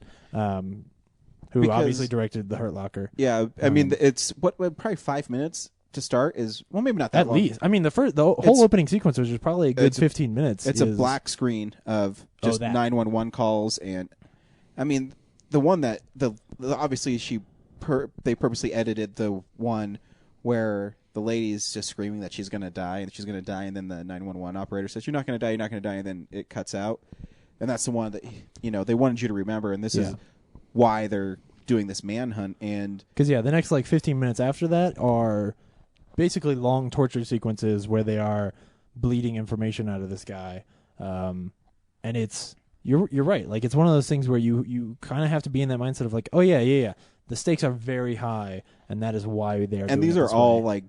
bad guys. It's not, it's not just about Osama bin Laden. It's this network that they run and how they crack it. It's pretty fascinating. It's really interesting because that whole torture issue, which people have been talking about online, it takes an interesting sort of stance on it because, of course, at a certain point in the movie, they can't do that anymore. They don't have the detainee program. Because it's a change of administration. It goes from W to Obama. Yeah. And it's really interesting because you're right, because the first part is, they're kind of effective in getting information. And then when she's got all the stacks of DVDs or all these videos of detainees, and she's going through them, combing through for information. And they get some information, and then they realize that because politics start becoming an issue, that they can't torture people anymore, and they have to go find different means to get information. And through her hard work, she does it. And her name's Jessica Chastain, and she's really good. There's at even it. a scene later on though where when they've figured out we're pretty sure he's in this compound, the guy says, the people who are working in the Situation Room, we never see the president here. they say to him, they're like, we need evidence here, and he kind of says like, I don't have the detainee program anymore. Like, how do you want me to get proof? Like, we're desperate enough that we're like digging through the shit that's coming out of the house and thinking about digging a tunnel underneath to try and get into this place. Like, I don't have a way. At a certain point, we just have to hope that we're right. Which is really it's just interesting. Yeah, and I think like Jessica Chastain's really good in the movie. She is. She plays, someone who her whole professional career is hunting bin Laden. Yeah. And she has some really great scenes. I love the scene where I think James Gandolfini, he must play Leon Panetta or something. Yeah. Or I don't know. He plays some high CIA ranking officer. Does she have like a personal connection to does she have a personal mission involved, or is it just it's just because it's her job? Yeah, it's crazy. Yeah, like she doesn't have anybody, as far as we know, who was like killed on 9/11. Mm-hmm. But I mean, she has friends in the CIA who are affected by what happened. But there's a really great scene where James Gandolfini's character sits down with her at the cafeteria. Oh yeah, and she says, he says, well, where'd you come from? And she says, oh, I was recruited right out of high school. Well, who recruited? Or he says something about how'd you get recruited, and she says, I can't tell you that. Like, why were you picked? Yeah, why are you picked? And she's basically saying it's classified why she was picked, and that's all she's known, and that's like kind of the tipping point for him that says, okay, we'll go with it. Yeah. But she also has that scene where she meets him for the first time, and they're explaining Mark Duplass, who's in it for 5 minutes. Yeah, but he's great. He's great in it, and he's explaining what it is, and they're saying all this stuff, and then she chimes in. She's like, I'm the motherfucker who found this place. Yeah, well, because he asks who she is, and Yeah. he's like, I'm the motherfucker who found this place. Yep. But you were, Brad, sort of striking a tone with the thing that I don't love about the movie. Like, I think the movie is really good, and you should see it. But I found myself not loving it, and I think that is because Maya never really feels like a character to me. Like, there are very few character moments in the movie. It's really just the sort of plot and the mystery, and they tell that really well. So it's just that it didn't strike a chord with me. Like, I don't leave going like, oh man, I was so inspired by Maya, or I liked Maya so much. She is an inciting force for everything, just like everybody else in the movie. And when it's 3 hours long, it's like you can't fix that. Like, you can't add in a scene where like she's hunky dory with her friends, but she doesn't have any friends. Well, That's the one scene where she went out to eat, it was the Marriott bombing. Oh man, yeah. Which I know. I was reading an interview with her, Jessica Chastain and Catherine Bigelow, and she's a real person. I mean, obviously the name's different, but I don't know. I'm sure they might have made it more dramatic, some of the things that happened. Yeah. But and I mean the scene at the end where the SEALs go in and. It's basically like a Call of Duty sequence. It's pretty sweet, and you don't. I don't know. It's weird because it's a really cool moment for Americans, because it's like they got him. Yeah, but it's not celebratory, I guess. No, yeah, because this is not a movie where you feel like, oh yeah, we're gonna fucking get Osama. Like, this is not that movie. And I think, I mean, this isn't spoilers because they're gonna get him because yeah. But she has that moment at the end where it's all been lifted off her, but also what does she do now? I mean, she says, that's my life, and now that he's dead, what does she do? And it's a really good movie, and one of my favorites from 2012. That is sort of like in that last sequence when the SEALs are going in, when the helicopter crashes. Mm-hmm. I was like, seriously, we crashed a helicopter doing this? I didn't know that happened. It's been like I mean, it's been 2 years. Nah, I don't remember. I just don't remember. Wow. But it's one of those things like Argo where it's it's true, but it's so kind of fantastical. It's told that so well that you're just like, wow, it's a little dramatized. Yeah. Yeah. Oh, I'm sure. But I mean, I think the SEALs were only there for 28 minutes or something. Yeah. And that last sequence, feels like 28 like minutes. the actual time that it took. Because they take their time. Like, it doesn't feel like some fast action sequences with quick cuts or anything like that. Like, it's deliberate, and it's really cool. But yeah, I think everybody should see this movie. The movie's pretty badass. Yeah. Yeah. That moment where the guy looks at the other guy and goes like, "Do you realize what you just did?" That was pretty cool. Yeah. Just the idea that these guys, as important and as patriotic and motivated by all of those things as these guys were, like, in those moments where they have to do their job, like, it is really just more about what they're doing than really the weight of what it means, or like, I'm gonna be the one. Like that guy clearly wasn't thinking I'm gonna be the one. Yeah, it's just I was doing a job. Yeah, exactly. Or It's not until afterwards he's like, oh shit. There was a great scene when you're introduced to SEAL Team 6 where they're at Area 51 and they're they're showing the helicopters that are, I mean, it's true, those helicopters have never been tested. Yeah. But anyways, so they come up to Maya and they say, they basically ask, how do they know Osama bin Laden's in there? And why are what do we have to do with it? She says, well, I wanted just to drop a bomb on it, but everybody else wanted you canaries to jump in there and do it. So it's pretty cool. Yeah. That is the one thing where I was like, I want to know if that specifically is true. If those helicopters were at Area 51, because as far as I was told, for the past 20 years, Area 51 has basically been like two federal agents sitting in a truck outside. Like they've moved everything out of Area 51. Well, no one knows what's traditional Area 51. Area 51. You can't even get close to Area 51. No, you still can't. But like people don't. It used to be that people who worked at Area 51 went to an airport nearby and flew into the base, and no one flies through that base anymore. Like it doesn't seem like anybody's working there anymore. And the alien that crashed there years ago is, yeah, being held until. I'm not saying that they've got Elvis. I'm just saying I want to know where they've got Elvis. Our friend wrote a blog about the Independence Day. Yeah, his response to the new 1600 pen. Yeah.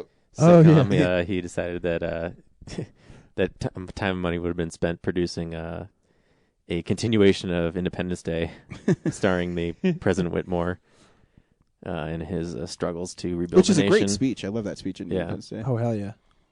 It's a funny article. You can read it on realnerds.podcast.com. You can. Check it out. Or xaccess.com, which is the origin. Yeah, the origin. But go through our site. Yeah, find it through us, please. Yeah. Cool. Anything else you want to add about Zero Dark 30? No. I think, yeah. I mean, obviously, you should check it out, yeah. We also saw Gangster Squad tonight. Yeah. Brad, should people go see Gangster Squad? There's really nothing here that you haven't seen before, I don't think. I just wasn't into it. James, should people go see Gangster Squad? Yeah. I would say it's like a rental. Because you're right. There's nothing in this movie that you haven't seen before. But it's seeped in sepia and style, and I there's some fun, cool stuff in there. It's not a complete waste of time. It's not annoying. It's not poorly made or anything like that. It is just simply. They took all the best stuff from a lot of gangster stuff you've seen and compiled it into one movie. I mean, it's not The Untouchables. It's not LA Confidential. It's not one of those movies, but it's so fun. Like I didn't hate myself. Yeah. I hope you don't hate yourself for watching that movie. I kind of I'm on the fence with it. I think rental probably, but I mean, it's nothing really you haven't seen before. Here's the trailer with that Hit Me song. I'm so sorry, Mr. Carter. It won't ever happen again. I swear to God. You're talking to God, so you might as well swear to me. It's Mickey Cohen's town. You're not going to change anything around here, Sarge.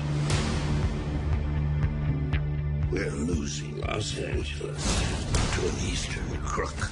I'm the future. This isn't a crime wave. It's enemy occupation. I need you to wage war against Mickey Cohen. Well, I'm looking to put a squad together. What's that? A small squad. 5, maybe 6 guys. Going up against 40? Well, you gotta die of something. Leave these at home. Nobody will ever know what we've done. We're not solving a case here. We're going to war.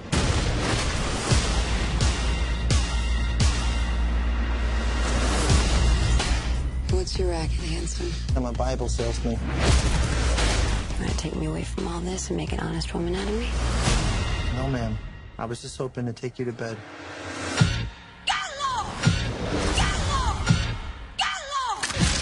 Can't shoot me.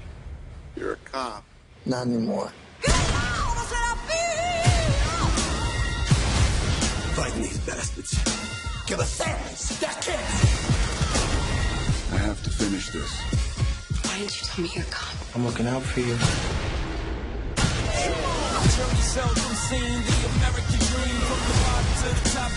And cop is not for sale like a dog with rabies. You just gotta put him down. Don't go. Don't let me. Los Angeles is my destiny. Is that right?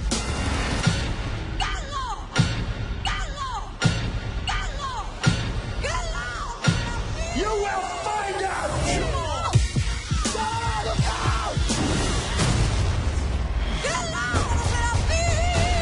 You're gonna be begging for a bullet before it's over.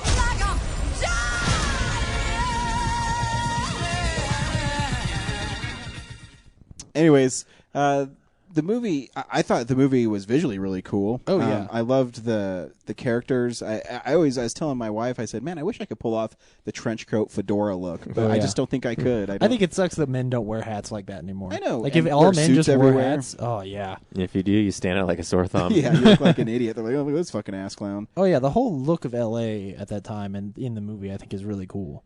And just like the sort of the way the film color-wise looks, that noir style. I don't think it's a problem with the people making the film. I think it's a problem with the script. I don't.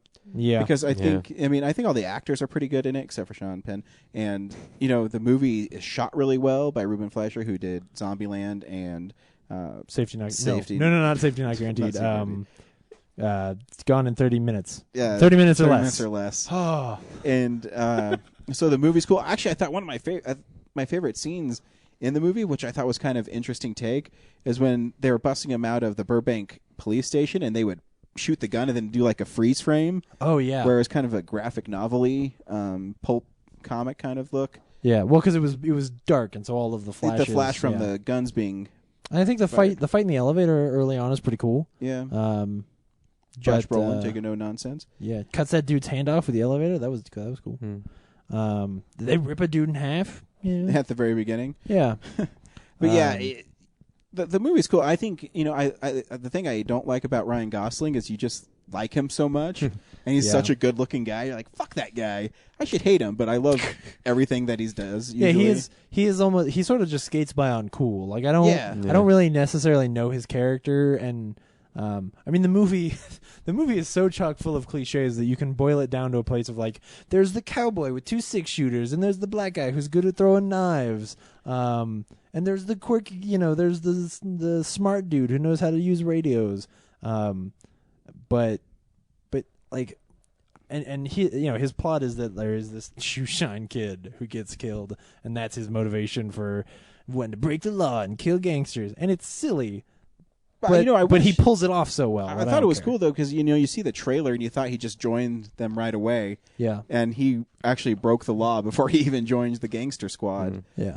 Everything about the movie feels really condensed to me. Like everyone's character, their motivations. It seems it's like you're just supposed to understand it right away. Yeah, it does. Like seem Josh too... Brolin's, he's just a crusading. Like he was in a war and he wants to stop bad guys. Yeah. Moving on. It does seem that movie should be like another hour long. I mean, it sounds bad, but I mean, it seems like you're right. They didn't let characters like breathe very much. Everyone's just really a caricature of. And even Emma Stone. I mean, she's good in it, but Ryan Gosling's character asked her, what are you doing with a guy like that? She says, I wanted to be an actress. Yeah, they never explain what she. I mean, especially because it's Sean Penn. He's like 30 years older than she is, and you're just like, this is weird. Yeah, we probably be nice to know how you really fell in with each other, and yeah. But no, there's like he gives me things you can't understand. They just kind of shy away. Yeah, exactly. And when Josh Brolin's doing his monologues, like the noir voiceover, to me it always sounds like he's like, oh, I can't believe I'm still reading this paragraph. Yeah, it sounds like he sounds bored. Blade Runner. It's written really corny, but it's written like those old sort of pulp serials were. But see, I think because I just watched Sin City, I think Sin City does a way better job of doing the. They're not. Yeah, I'm not saying that they are the best. They're definitely. Willis not. has more inflection in his delivery. Yeah. Brolin's just like, and then a great weight was lifted off the city of Los Angeles. Every and then man has a badge. And he threw his badge in the ocean. Yeah. There's that cliche. What I laughed, I kind of giggled because in Hot Shots, so stupid. Charlie Sheen has his father's eyes, literally, in like this container, and he throws them in the ocean. So I kind of giggle because that's what I thought about. Oh man! And then Mickey Cohn's supposed to be this, terrifying, menacing uber villain, like the worst gangster of all time. That's like how it's sold. But you really don't get a sense of he'll draw and quarter a guy with 2 cars, but he's got this overall plot to run drug money through a phone company. No, it's betting money. Betting money? It's not drug. Yeah, drugs and he's running drugs already, but yeah, he's got that going on. But I don't know. I never got a sense that he was like that much of a badass. Like he gets angry and he kills people like that. Yeah. Well, and I think he is so chewing scenery that he's never dangerous. He's just sort of annoying. Yeah. Well, I mean, it's just the way. Oh, by the way, he has a boxer backstory. Yeah. Well, and that's real, which culminates in a fist fight. That's stupid. Yeah, I mean, it's actually the fist fight because the water's everywhere. Is it just me, or was that totally the end of Lethal Weapon? Like, if Josh Brolin had just like taken his shirt off and started going like like it would have been the end of Lethal Weapon. Well, too, that last scene, he has the worst line. I can't believe they left that in the movie. He says, "Here comes Santa Claus." Yeah. And then what happens to Ryan Gosling's character? He's just put in the corner, and then they just forget about him, and he's bleeding out in the corner. And then there's this. And the bad guys can't shoot the good guys. And then that scene where, Santa Claus comes out and they're shooting. Why can't they hit each other? They're just shooting candles and they're running between candles. And there's some goofy parts. I mean, the movie is cool. I don't know. Did they want to make this movie 3D at one point? Because that's the only reason I feel like the slow motion is in. Like, it's got that phantom cam, like things are exploding. Yeah. So I'm like, did they want to do I think he just wanted 3D to at one point? I think he just wanted it to be cool. It's so rarely used. Like, there's the jail part, slow down, and then there's, that gunfight. And then the Chinatown a little bit. Which is, I like the Chinatown shootout. I thought that was fun. Mostly just because I think that guy who plays, the guy with the white tie and the glass eye, I like that actor. Yeah, I mean, it's cool, too, but then how does Ryan Gosling show up there and he knows that something's wrong? Oh, yeah, it's the other thing about this movie. Like, people just know where people are, and this gangster squad who are supposed to remain anonymous, mostly anonymous so they can protect their families. Yeah, they just kind of show their faces everywhere and go gung-ho and, confront all the bad guys. Though, I did really like that first sequence when they put on the mask and they break into the gambling establishment, and there are cops from where, Bel Air? Burbank, who are there. And so they end up getting chased out by the actual cops. It's little things like that I think are really entertaining. It's entertaining. I don't think it's, a horrible movie. No. It's just like there's bad inconsistencies. plans and again, I think it's motivations. The script. Yeah, I agree with you. Kind of let them down. And there's also that cliche of the one member of the team sneaks up on the rest of the team, like, "Oh, who's that guy? He can't be on our He's team. He's a wild card." Well, I snuck up on you guys, didn't I? Maybe I am good at this shit. Yeah. Okay. But he has a funny name, as voiced by the audience guy, who was like, "His name's Navi." That was oh man. Yeah, people talking in movies continues to be a problem. I just don't. Why does that happen? I don't get it. Well, the first with Zero Dark 30, this guy brought his 2 sons in there. Yeah, I mean, to a rated R, How old political were they? drama. They had to have been 10, but I mean, that's fine if he wants to show him that movie. I don't think that movie was that violent. No, but you're gonna ask him to sit through a 3-hour political movie, right? I mean, yeah, there's action in it, but I mean, it's literally. I mean, there's the first hour of the movie is them talking. Pentagon jargon. Yeah. And but they weren't paying. They weren't bored by that because they were talking over the Pentagon jargon, which is why I missed a lot of the Pentagon jargon. Man, I don't know why people do that. But yeah, anyway, Gangster Squad's pretty to look at. Yeah, between Ryan Gosling and how well it's shot. Yeah. I mean, you might as well, if you like Crazy Stupid Love and you want to see more Emma Stone and Ryan Gosling making out. Set in the 20s? Some of or that. 30s? 49? 39. 49. 49, I mean, yeah. Anyways. Not bad. That's the show for this week. Next week, we're seeing The Last Stand with Arnold Schwarzenegger. Oh, it should probably be noted also that if it were something that was going to bother you, the theater shootout scene is completely cut from the movie. So... Because at some point, like I remembered it, and then I started getting tense, and I was like, "Oh, I don't know how I'm gonna feel about this." But then it's not in the movie at all. So just if you thought it looked cool, go or rent it, and don't worry about that part until the director's cut. Yeah, well, that'll probably never see the light of day. Really? You don't think they'll put that on a deleted scene? So. They didn't put the Spider-Man trailer where he caught a helicopter in between the World Trade Center. Yeah, studios are putting less and less bonus material on their discs because the discs aren't selling as well as they used to. I think that's different. I think that's. I mean, what we're talking about is there was a disaster, there was a horrible thing that happened, and whether or not you ever let people see that footage. Not necessarily them just not putting content on DVDs. Which I always think's kind of bizarre about the 9/11. I mean, I'm not trying to be weird, but they show that plane crashing into that building. I don't know how many times, and that's thousands of people dying instantly. Yeah, and they're not going to show two buildings with a helicopter kind of with a spider web. Oh yeah, I don't get sometimes the sensitivity of that. For a while there, like on TV, when they would replay older movies, they would go in and they would cut out the towers in the background, which is just it's weird. It's the wrong place to be sensitive about that stuff. Yeah. But anyway. Except for the 1974 King Kong, he still fights on top of him. There's really horribly. There's nothing you can do about that.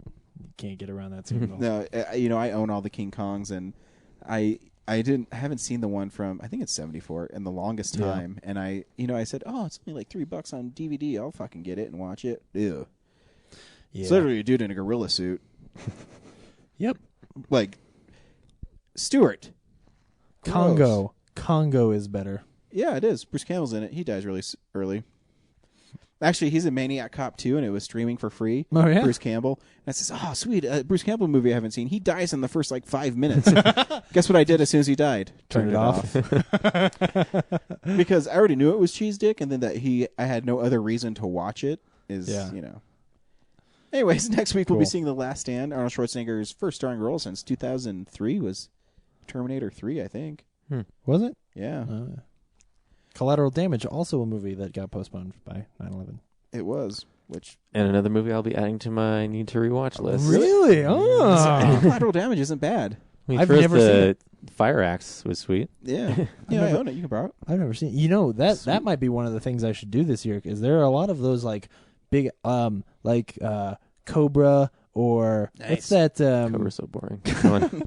There are a bunch of Arnold Schwarzenegger action movies where he's out in the jungle fighting. Cobra's a Stallone movie, but I know it is. But I just mean there are a lot of those action movies, those ones that people talk about. That Commando. I've never seen Commando. What? Yeah, exactly. That's what I'm saying. Huh. The whole point of Commando is he goes rescues his daughter Alyssa Milano and kills people with a saw and machine guns. Dude, that's also five guys against the entire Mickey Cohn bad guy squad. hey, they're cops, they're better shots.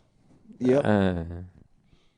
There's a great line in The Running Man with Arnold Schwarzenegger where he's you should see it. I've never seen The Running Man. Anyways, you can follow us on Twitter, Real_Nerds. You can like us on Facebook, Real Nerds Podcast. You can go to iTunes, download us, Real Nerds Podcast. You can listen to us on Stitcher Radio. You can also email us directly, realnerds@gmail.com. Visit our website, realnerdspodcast.com. Call us, 720-6nerds5. Thank you for listening. Until next week. Bye. Bye.